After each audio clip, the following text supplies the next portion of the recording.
नमस्कार भक्तों, स्वागत है हमारे चैनल सनातन उपाय में। भक्तों, चाहे कुछ भी हो जाए, कन्याओं को खाने में ये चीज़ कभी मत खिलाना। माँ दुर्गा होती है क्रोधित, घर हो जाता है बर्बाद। साथ ही साथ इस उम्र की कन्याएं न हो। दोस्तों, नवरात्रि में कन्या पूजन का विशेष महत्व माना जाता है।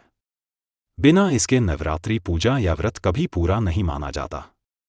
नवरात्रि में माँ दुर्गा की विधि विधान पूजा कर 7वें और 8वें या फिर 9वें नवरात्रि के दिन कन्याओं का पूजन कर उन्हें लगाया जाता है। धर्म ग्रंथों के अनुसार 3 साल से लेकर 9 साल तक की कन्याओं को माता का स्वरूप माना गया है।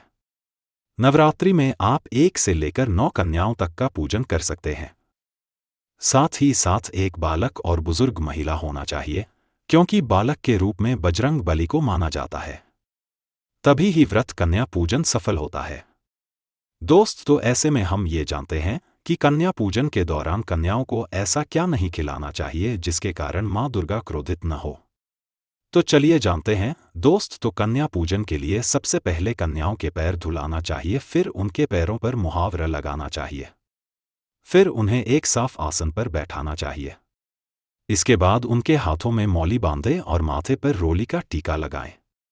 दुर्गा माँ को उबले हुए चने, हलवा, पूरी, खीर, फल का भोग लगाया जाता है। यही प्रसाद कन्याओं को भी भोजन स्वरूप खिलाया जाता है। ऐसे में आप कन्याओं को दही जलेबी भी खिला सकते हैं। कन्याओं को भोजन कराने के बाद उन्हें दक्षिणा भी दी जाती है। इसी के साथ कन्याओं को लाल चुन्नी और बिंदिया चूड़ियां भी चढ़ाई जाती हैं। इस तरह विधि विधान कन्याओं का पूजन करने के बाद उनका आशीर्वाद प्राप्त करें। कई जगह कन्याओं को भोजन कराने वाले लोग आशीर्वाद स्वरूप उनकी थपकी लेते हैं। इस बात का भी ध्यान रहे कि कन्याओं के साथ एक लंगूर भी होना चाहिए। माना जाता है कि लंगूर यानी छोटे बालक के बिना पूजा अधूरी मानी जाती है, क्योंकि ये बजरंग बली का रूप होता है।